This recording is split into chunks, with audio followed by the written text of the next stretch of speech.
ಅಡುಗೆ ವ್ಯವಸ್ಥೆಯೂ ಕೂಡ ಭರ್ಜರಿಯಾಗಿ ನಡೀತಾ ಇದೆ. ನನ್ನ ಜೊತೆಗೆ ಅಡುಗೆ ಭಟ್ರೆ ಇದ್ದಾರೆ. ಸರ್ ನಮಸ್ಕಾರ. ಸರ್ ಬೆಳಗ್ಗೆ ತಿಂಡಿ ಒಂದು 1000 ಜನಕ್ಕಿದೆ. ಇಡ್ಲಿ ವಡೆ ಚಟ್ನಿ ಸಾಂಬಾರಿದೆ. ಆಮೇಲೆ ಮಧ್ಯಾಹ್ನ ಊಟ ಬಂದುಬಿಟ್ಟು ಒಂದು 10,000 ಜನಕ್ಕೆ ಟೊಮೊಟೊ ಬಾತು ಚಟ್ನಿ ಮೈಸೂರು ಪಾಕು ಮೊಸರನ್ನ ವ್ಯವಸ್ಥೆ ಮಾಡ್ತಾಯಿದ್ದೀವಿ. ಮತ್ತು ರಾತ್ರಿ ಊಟ ಬಂದುಬಿಟ್ಟು ಒಂದು 25,000 ಜನದಿಂದ 30,000 ಜನ ಲೆಕ್ಕಾಚಾರದಲ್ಲಿದೆ. ಒಂದು ಹೋಳಿಗೆ ಊಟ ಇದೆ, ಕಾಯಿ ಹೋಳಿಗೆ, ಬಿಸಿಬೇಳೆ ಬಾತು ಮೊಸರನ್ನ ಇದೆ.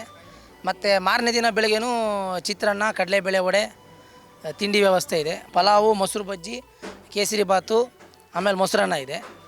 ಮತ್ತು ಲಾಸ್ಟ್ ದಿನ 15ನೇ ತಾರೀಕು ದಿನ ರಾತ್ರಿನೂ ಒಂದು 25,000 ಜನಕ್ಕೆ ಹೋಳಿಗೆ ಮತ್ತು ಹೋಳಿಗೆ ಮೊಸರನ್ನ ಗೀ ರೈಸು ಕೂರ್ಮ ವ್ಯವಸ್ಥೆ ಮಾಡಿದ್ದೀವಿ ಸರ್. ಈಗ ದಿನನಿತ್ಯ ನೋಡ್ದಂಗೆ ಒಂದು 45ರಿಂದ 50,000 ಜನ ಬರುವಂಥ ನಿರೀಕ್ಷೆ ಇದೆ. ಅಷ್ಟನ್ನು ಮೇಂಟೈನ್ ಮಾಡೋಕ್ಕಾಗುತ್ತಾ ಅಂತ ಸರ್? ಎಕ್ಸ್ಟ್ರಾ ಬಂದ್ರೂ ಮುನ್ಸೂಚನೆಯಾಗಿ ಗೊತ್ತಾಗುತ್ತೆ. ಅದಕ್ಕೆ ತಕ್ಕನಾಗಿ ಪ್ರಿಪ್ರೇಷನ್ ಇರುತ್ತೆಲ್ಲ, ಒಂದು ಅರ್ಧ ಗಂಟೆಲಿ ಹೆಚ್ಚು ಕಮ್ಮಿ ಆಗುತ್ತೆ. ಎಲ್ಲದೂ ವ್ಯವಸ್ಥೆ ಮಾಡಿಕೊಡ್ತೀವಿ ಸರ್. ಅದೇ ಊಟ ಬಡಿಸೋ ವ್ಯವಸ್ಥೆ ಹೆಂಗೆ ಮಾಡಿದ್ದೀರಿ? ಕೌಂಟ್ರ್ ಸಿಸ್ಟಮ್ ಇದೆ, ಎಲ್ಲ ಬಫೆ ಸಿಸ್ಟಮ್ ಇರುತ್ತೆ, ಅಡಿಕೆ ಪ್ಲೇಟ್ ಇರುತ್ತೆ, ಕುಡಿಯೋ ನೀರು ವ್ಯವಸ್ಥೆ ಇರುತ್ತೆ, ಎಲ್ಲ ಮಿನರಲ್ ವಾಟರ್ ಇರುತ್ತೆ, ಅಂದರೆ ಇದ್ರದ್ದು ಏನು ಕ್ಯಾನ್ ನೀರು ವ್ಯವಸ್ಥೆ ಇರುತ್ತೆ. ಅಷ್ಟೊಂದು ಜನ ಬಂದಾಗ ನೂಕುನುಗ್ಗಲೆಲ್ಲ ಉಂಟಾಗ್ಬಿಡುತ್ತೆ. ಬ್ಯಾರಿಕೇಡ್ ಸಿಸ್ಟಮ್ ಮಾಡಿರೋದು.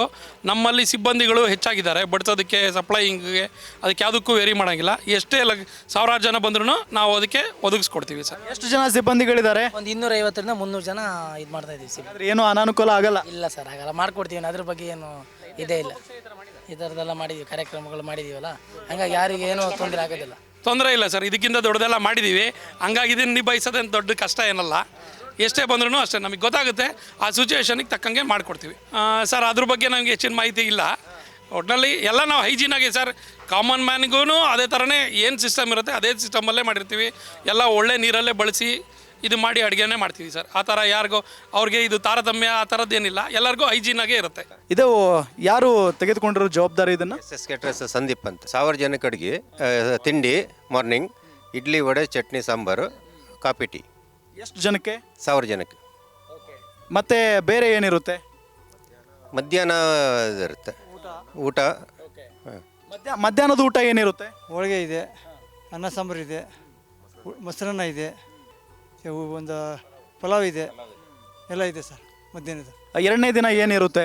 ಎಲ್ಲ ವ್ಯವಸ್ಥೆ ಇದೆ, ಎಲ್ಲ ವ್ಯವಸ್ಥೆ ಇದೆ. ಎರಡನೇ ದಿನ ಇದೇ, ಮೊದಲನೇ ದಿನ ಏನು ಅಡುಗೆ ಮಾಡಿರ್ತೀರಾ ಅದೇ ಅಡುಗೆ ಇರುತ್ತೆ? ಅಡುಗೆ ಟೊಮೆಟೊ ಬಾತು ಚಟ್ನಿ ಗೀ ರೈಸು, ಬೇರೆ ಬೇರೆ ಐಟಮ್ ಚೇಂಜ್ ಮಾಡ್ತೀವಿ. ಬಿಸಿಬೇಳೆ ಬಾತು ಇದೇನೋ ಅದು ಚೇಂಜ್ ಮಾಡ್ತೀವಿ.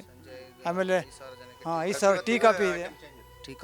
ಟೀ ಕಾಫಿ ತಿಂಡಿ ವ್ಯವಸ್ಥೆ ಇರುತ್ತೆ. ಅವರಿಗೆ ಯಾರಿಗೂ ಕಡಿಮೆ ಅನ್ನ ಮಾತ್ರ ಕಡಿಮೆ ಮಾಡಲ್ಲ. ಅವ್ರಿಗೆ ಅಲ್ಲಿದ್ದರೂ ಕರೆದು ಹಾಕಿ ಕಳಿಸ್ತೀವಿ ನಾವು, ಎಷ್ಟು ಆಗಲ್ಲ, ಎಲ್ಲ ವ್ಯವಸ್ಥೆ ಮಾಡ್ತೀವಿ. ವೀಕ್ಷಕರೇ ನೋಡಿದ್ರಲ್ಲ, ಈ ಜಲಪಾತೋತ್ಸವ ಅದ್ಧೂರಿಯಾಗಿ ಮಾಡಲಾಗುತ್ತೆ. ಜೊತೆಗೆ ಬಂದಂಥವ್ರಿಗೆ ಎಲ್ಲ ರೀತಿಯಾದಂಥ ವ್ಯವಸ್ಥೆ ಇರುತ್ತೆ. ಭಾಳ ಪ್ರಮುಖವಾಗಿ ಊಟದ ವ್ಯವಸ್ಥೆ. ಭಟ್ರು ಹೇಳ್ತಾ ಇದ್ದಾರೆ, ಯಾರಿಗೂ ಏನೂ ಕಡಿಮೆ ಆಗಲ್ಲ, ಉತ್ತಮವಾದಂಥ ಊಟವನ್ನು ನಿಮಗೆ ಬಡಿಸ್ತೀವಿ, ಎಲ್ಲರೂ ಕೂಡ ಜಲಪಾತೋತ್ಸವಕ್ಕೆ ಬನ್ನಿ ಅಂತ ಹೇಳಿ. ಗ್ಯಾರಂಟಿ ನ್ಯೂಸ್, ಸುದ್ದಿ ಖಚಿತ, ನ್ಯಾಯ ನಿಶ್ಚಿತ.